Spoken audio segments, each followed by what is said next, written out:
Hello again. Welcome back to The Outer Limit.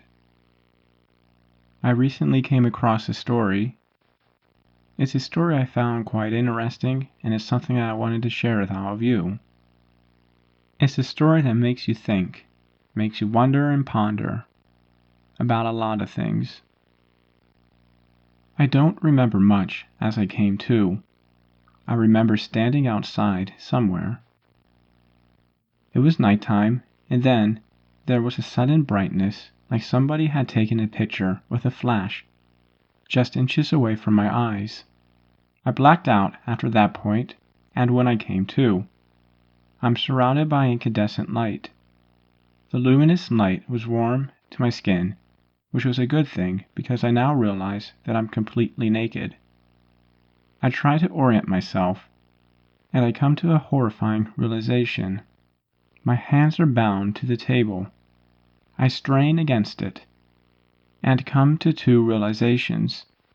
The first is that all of my struggling produces little progress, as I am firmly fastened by these lights. The second is that I am not a visitor in this place, but a captive. I crane my neck around the sterile room. I can't see much through the bright shafts of light that are beaming down on me from the ceiling, but I can make out through the clear substance that I am indeed in space. I can see outer space through the window-like bay that lies to my left. That revelation clears away a bit of the fog from my mind, and I begin to remember pieces of what happened right before I was abducted. I was, believe it or not, standing outside of the gates of Area 51 with a poster, waving it back and forth at people on the base. It read, "I want to believe." I believed that the Area 51 site had the remains of a ship that had crashed into Roswell. And I thought if I waved my sign long enough and incessantly enough, that they would eventually relent and let me in. I thought I had a right to know as a citizen of the United States. Looking back, I realized that I was acting like such a fool. They had no reason to show me the wreckage, or even affirm its existence to me. It was while I was standing at the chain-link fence that surrounds the base that I was encompassed in that white light and torn away from the ground in a violent upheaval. I have little time to debate whether or not this was in fact ironic. As a wall parts on my right and this thing walks through. It is lanky, and its limbs are elongated as if it had existed in a space without gravity. The arms stretch down, almost to the floor, and terminate in a series of sucker-like phalanges. Its skin is smooth and gives off the appearance of being more carapace than skin itself. The mouth appears like a slit that has 5 or 6 small gaps in it. Under the gaze of his somniferous almond-like eyes, I feel myself beginning to drowse, but I resist the urge to slumber. I doggedly think to myself, somniferous eyes. Where did that word come from? I must remember to write that word down and look it up later. I managed to croak through a suddenly parched throat. I knew you guys existed. It regards me silently for a moment. Before approaching even closer, I realize that it can't understand me. It is now feet away from me, and I can see how tall it is. It must be 8 feet tall. It is relatively thin, and it looks like its entire body has been streamlined for movement through a fluid substance. A question comes to my mind, and I pose without expecting an answer. What are you guys doing here? Please tell me you are not the type of aliens that probe people. It most likely doesn't understand me, but its actions make its intentions painfully clear. One of the suction cup-looking appendages touches a screen on the table I am strapped to, and a panel slides up. On it is a series of implements. I can't make heads or tails of most of the instruments, but one does seem painfully familiar. One of the implements looks like a scalpel. The alien selects it, and the scalpel-esque tool adheres to its hand with a wet pop. This thing is going to cut into me. I struggle against the blinding light, but I am firmly held in place. The alien regards my entire body as if deciding where to make the first incision, and I silently pray that it doesn't begin by cutting into my now fear-shrunken genitals. I breathe a sigh of relief when it lowers the scalpel towards my upturned wrist. I dumbly wonder if the warm light that is bathing my body also has any anesthetic properties. The alien begins cutting, and I scream. It doesn't react. I look away, hoping to take my mind off the pain. A smell wafts up to my face. It smells like meat cooking, and I make the gut-wrenching connection. The scalpel is burning me. It is cauterizing my wounds as it cuts. Their implements are made for cutting through their carapace. It needs to be heated to slice through their thick flesh, but human skin is soft. This also explains why there are no applicable anesthetics. They are used to operating on their own kind, and numbing agents that would work on their physiology wouldn't work on mine.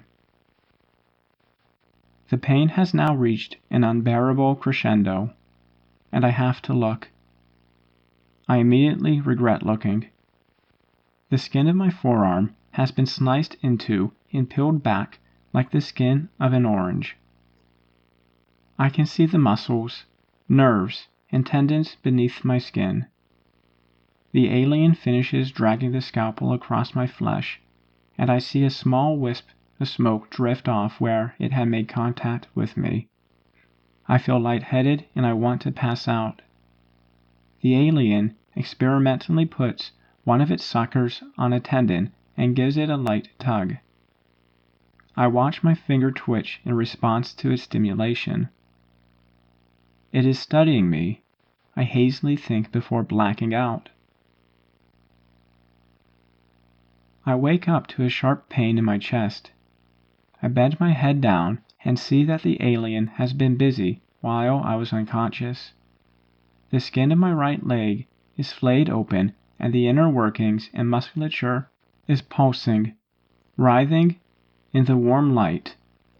Now, it is trying to open up my chest, but it is having problems cutting through my sternum, which has proven tougher than my skin.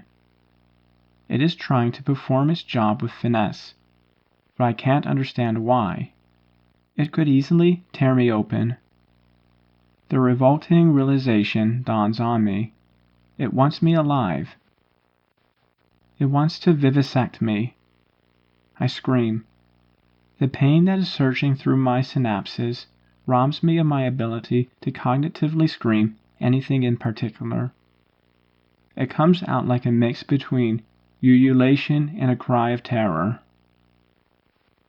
The alien resorts to pressing and dragging the scalpel across my chest in an attempt to slowly split open my ribs and expose my innards without damaging anything. I retch, writhe, and roar in an impotent terror as the being tries to open up my ribcage from different angles. Through the veil of tears that have filled my eyes, I see the door to the alien's back slide open. Another alien enters. Its carapace darker, and it seems to be larger. Could it be a superior of some sorts? The alien's reaction is almost immediate. It drops the scalpel and moves away from my prone form. It drops its head slightly, and its whole body seems to sag as the larger being approaches. It speaks, or rather communicates, in a series of rapid-fire clicks and low-pitch hums. Through the pain, an odd thought occurs to me. I would have thought they communicated in lyrical tones and musical notes, like that one movie. The smaller alien clucks and hums in a seemingly desperate manner, but it is losing the argument. Its head droops even lower, and it picks up the scalpel and leaves the room. I feel tears of joy beginning to slide down my face. I am saved. The larger being looks over my form for a few moments as if assessing the damage. The flesh on my upper and lower forearm feel as if they had been doused in gasoline and set aflame, and I am pretty sure I will never regain use of that limb. My leg looks a little better, but only a little.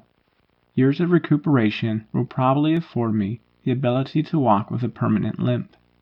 It clicks and clunks out a simple phrase that is entirely lost on me before pressing a button on the gurney I am bound to. The gurney shifts, and I am now upright. The shift sends a lightning bolt of pain zigzagging through me, but I ignore it. I will feel better once the light cuffs are taken off of me. The interstellar being presses another button, and the floor below me slides open. I begin to worry that they are just going to drop me back down to Earth. But as I look down into the neon green light, I realize that it has a much more terrible fate planned out for me. I can feel the heat coming off the light beneath me, and I recoil as a revelation settles in. It is some sort of plasma incinerator, and I am being disposed of, burnt to a crisp. The table begins its downward descent into the heat. I struggle, but the binds are still in place, and even if they were off, I doubt I would be much good with a dissected arm and a hamstrung leg. I struggle nonetheless as I descend into oblivion. I cast one last pleading look at the being and croak out some form of supplication, but nothing registers on its face. When I look into its eyes, I am hit with an old memory. The memory isn't triggered by how the eyes appear, but in how they are looking at me. It looks at me in a manner that brings an old memory rushing to the forefront of my mind. I remember when I was 8 or so and had come across a beetle in my yard. While I was playing, I had captured it and flipped it on its back. I had watched it struggle for a few moments before I began to systematically tear off its appendages. My dad came out to the yard to see what I was doing and caught me in the act. He scolded me.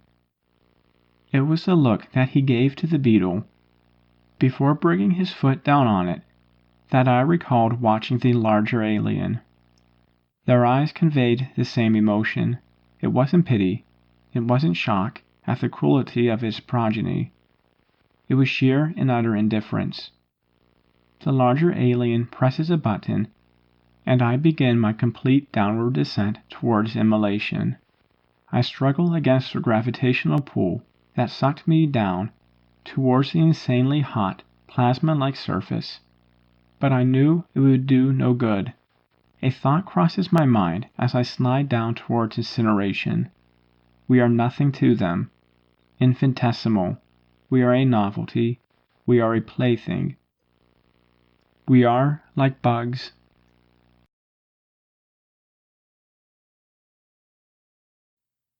Hi everyone. Thank you so much for checking out this episode today. I appreciate it very much. YouTubing is something that's totally brand new to me. It has and it will certainly continue to be a learning process, but it's my goal to produce videos that you'll enjoy, videos that will scare you hopefully just a little, and videos that you'll be able to learn something from. That said, if you have any suggestions for my improvement, please let me know. I would love to hear them. And also, feel free to email any original stories that you have to theouterlimitofficial@gmail.com. And lastly, if you don't mind, please go ahead and like this video and subscribe to this channel. I would truly, truly appreciate it. Thanks. Catch you next time.